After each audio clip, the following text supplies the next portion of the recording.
made it, Super Brain. Congratulations. You made it to the last day, the final day, what you're about to find out that this is not the end, but this is just the beginning. But you're watching this right now. So what I want you to do is just pat yourself on the shoulder like this. Pat yourself on the shoulder because I'm so proud of you. It wasn't always easy, I'm sure. You had to sacrifice because anything worth having is worth working for. And so you have my complete respect because most people don't complete things. The world is full of dabblers who express interest in something, but very few people really transform their lives and commit to something and get the job done. You are a superhero in my eyes, and I know going forward that you will accomplish so much because you're living more and more of your potential because you have what it takes. You have the ability to be able to make a promise to yourself, and you have the ability to be able to keep that promise for yourself. Now, in this final lesson of your quest, I'm gonna share with you the 5 stages of accelerated learning, and then I'm gonna give you a couple of ideas of where to take this moving forward. So this is not the end, this is just the beginning of your incredible super brain. So let's get started. There are 5 stages to learning any subject or skill faster. 5 stages of learning. Now, the first stage, and I would encourage you to write this down, is unconscious incompetence. What does that mean? Unconscious means you're not aware of something. Incompetence means you can't do something. So you don't know how to do something. You could say this is stage 1 where you found out about this super brain, this super memory. You didn't even realize that this was even available to you, and you didn't realize that this was something that you weren't maybe good at the first place. So that's stage 1, unconscious incompetence. You don't know. Now, the second stage of learning anything is the stage of conscious incompetence. That means you know you don't know. You know that a super brain is there or super memory is there, but you know that you haven't developed it yet. You're consciously incompetent. Now, the third stage of learning something is a stage called conscious competence. That means you're competent, you could do something, but it takes your conscious attention to it. It's kind of like when you first learned how to type or tie your shoes. You could do it, but it takes your conscious attention. It takes your conscious attention to learn how to park the car. It's your conscious attention to be able to remember someone's name, for instance. Now that's a big leap, right? And that's where you are right now. You could do a lot of these techniques. It takes your conscious focus and attention to do so. So the fourth stage of learning is a stage called unconscious competence. This is the stage where you practice so much you become unconscious about it, where you could do it. Like you're driving the car, you're not thinking about driving. You could tie your shoes, you're not thinking about tying your shoes, you just do it because you're at the level of what they call second nature, right? You're unconsciously competent. You could do it and you don't have to put a lot of thought and attention because you've done it so much. So what's the key to get from 3 to 4? From the third stage to the fourth stage, where you're consciously competent to unconsciously competent, because that would be the goal, right? So what's the actual secret? It's just practice, right? Because practice makes what? Practice makes progress.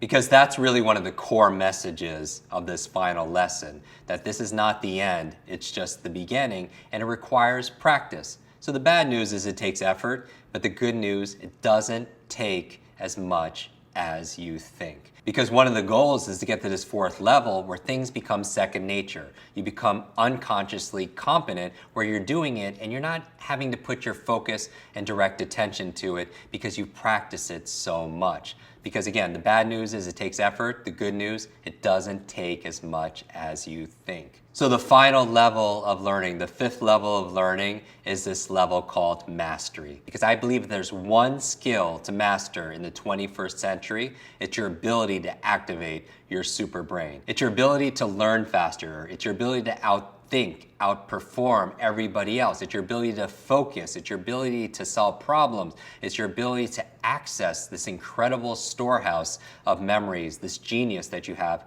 all of you have inside of you. So when you're a master at something, you're an expert, right? Some say you have to put in the 10,000 hours to be able to get to that level. I don't believe that because I believe in accelerated learning and working smart, not just working hard. So there's ways of shortcutting it. But my goal for you is that this is not the end, it's just the beginning, and that you create a map for yourself. What's a map? This is your mental action program, your mental action program, your memory action program. Now that you have this toolbox, this rich toolbox of all the things that you could do with your brain, everything from Be Suave to basic association to your sun list to the PEG method, everything that we've learned. But here's the thing that the master knows. The master becomes a master of the fundamentals.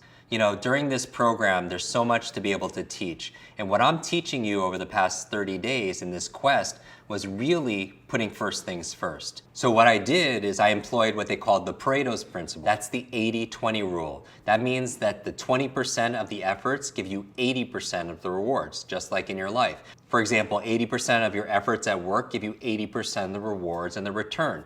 And so what I did was focus on the lever that's going to move the most, because we did something called first things first. Dr. Stephen Covey talks about that in his book that we've talked about a number of times, 7 Habits of Highly Effective People. The other thing we talked about is having goals, right, and prioritizing things. So masters know that the best teachers and experts are the best students. So we practice the fundamentals. So I would encourage you to go back, and now that you have this academy, if you will, this Quest Superbrain Academy, go back and rewatch these sessions so that way you can really get good at the fundamentals and the basics. And certain things that we talk about, that I say, will resonate deeper because maybe you missed them the first time. Or maybe because now that you have some context and some skill development, it'll give you those ahas. You know those ahas, those eureka moments where things consolidate and you see a new level of understanding, a new level of your life? That's my goal for you. I call them these quickenings. These quickenings where it just like, boom, and it just opens up and explodes inside of your mind. Okay, Superbrain, so what's next? I want to close with a lesson. And this is maybe for some of you, this is going to be the most important lesson, and that's why you're here. Realizing that there's so much information here, but information alone is not going to change your life. It's only when it becomes knowledge, because knowledge is power. And if knowledge is power, learning is your superpower. And so I want to share with you just one more reference for you. There's a book that I mentioned a number of times in this quest called The 7 Habits of Highly Effective People. The reason why I like this book and many books is because leaders are readers. I want to encourage you to read more, to spend more time reading. In fact, 45 minutes a day, even without speed reading, will get you through 1 book a week, 52 books a year, and that will transform your life. Because when somebody has decades of experience and they put it into a book, you can download decades in a few days. Incredible advantage for you, incredible advantage to your career, incredible advantage for your team and for your family. Now, this book really changed my life, and I remember years ago in 2009, the founder of Mindvalley, Vishen, and myself were speaking on a stage with Dr. Stephen Covey. It was a big event in Calgary, and it was like His Holiness, the Dalai Lama was speaking, Sir Richard Branson, and a number of amazing individuals. And I remember when we were sitting with Dr. Stephen Covey, we were talking about his book, and I was like, these 7 habits that all highly effective people practice could be applied towards your accelerating your learning. So I want to review these 7 habits with you right now, and then I'm going to ask you to memorize it. Now, how are you going to memorize it? It's your choice. What do I mean by that? Certain techniques that we covered over this course of this quest are very specific. Be Suave is used for names, right? Or word substitution is being used for vocabulary and foreign languages, right? The music was used for foreign languages and vocabulary. There's certain things that are very tailored towards the outcome. But there's certain things like when we talked about lists. For example, 7 Habits of Highly Effective People, or 7 Habits of Highly Effective Learners, if you will, that if you wanted to memorize that, you have choice. And I purposely give you this choice so you could pick the technique that works for you. There are so many different things. You could use the antenna list. You could use your one is bun list. You could use any of those ways of filing this information. Because remember, PI, place, imagine, entwine. You pick a place, your PEG, sun list, your body, your home, anything that you want to use, and then you imagine what you want to learn into a picture, and then you entwine the two. So I'm going to give you the 7 habits of highly effective people. I'm going to talk about each one of them and how it applies towards learning, and I want you to pick the method you feel most comfortable with. Or if you want to challenge yourself, use a method that you haven't really mastered yet, and you could challenge yourself that way as well. And there is no right or wrong. Certain techniques, again, have to be applied towards specific outcomes, like Be Suave. That's specifically for names again. But here, you could use basic association. For here, you could use your sun list, antenna list, your bun list, and if you don't know what those are, go back and re-watch. You could use your house list, you can use my office, you could use your body list. There's so much available for you to file this information. So number one habit of highly effective people is be proactive. Now remember, TIP, turn into picture. Whatever you picture, I want you to put that in your first place. Whether it's in your home, whether it's a tie, whether it's on the sun, you could reuse and reuse these lists and these places. Proactive is another word for that is responsibility. I remember I got to introduce two of my heroes together, Sir Richard Branson and Stan Lee. Remember I was talking to Stan and he said, Jim, who's your favorite superhero? I said, Spider-Man. And he says, with great power comes great responsibility. And I looked at him and said, Stan, you're right. And the opposite is also true. With great responsibility comes great power. That when you take responsibility for something, you have great power to make things better, and that's what you're doing right now. So responsibility, proactive, take that word and put it in your first place. If you're not sure, come up with something that means responsibility. Think of the most proactive person, or maybe a pro athlete, put them in your first place. The second habit of highly effective people or highly effective learners is begin with the end in mind. So if you're gonna code this, and for your memory, begin with the end in mind. For me, I just picture a goal, like a target.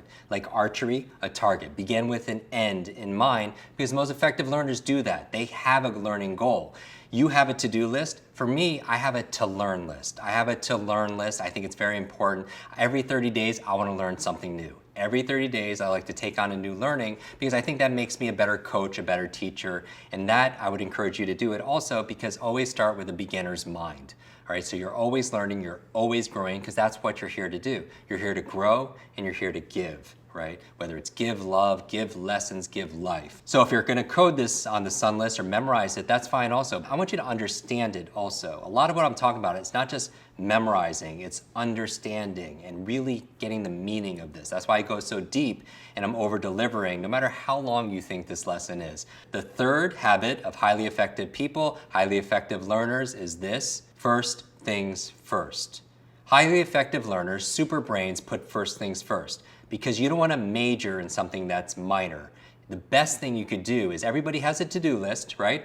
I have a not to-do list. Some of the most successful people in the world have not to-do lists. They have a longer not to-do list, things that they will not do because they say no to good so they can say yes to great. When it comes to learning, you could do anything, but you can't do everything. So put first things first. So the fourth key, the fourth habit of highly effective learners is think win-win. For me, this is an attitude more than anything. This is the spirit of what we're doing here because it's always win-win. One of the things I love about this community, this Mindvalley community, is not even just win, lose. It's not even just win-win. It's like one wins, the other wins, and when you both win, the world wins. Do you see that? And so you're thinking win-win. Now, if you want to turn that into a picture, think of a picture of winning or think of a picture of a winner and put that in your fourth place. To remind you of think win-win, this is the over attitude you have. Number 5, the fifth habit of highly effective learners is this: seek first to understand, then to be understood.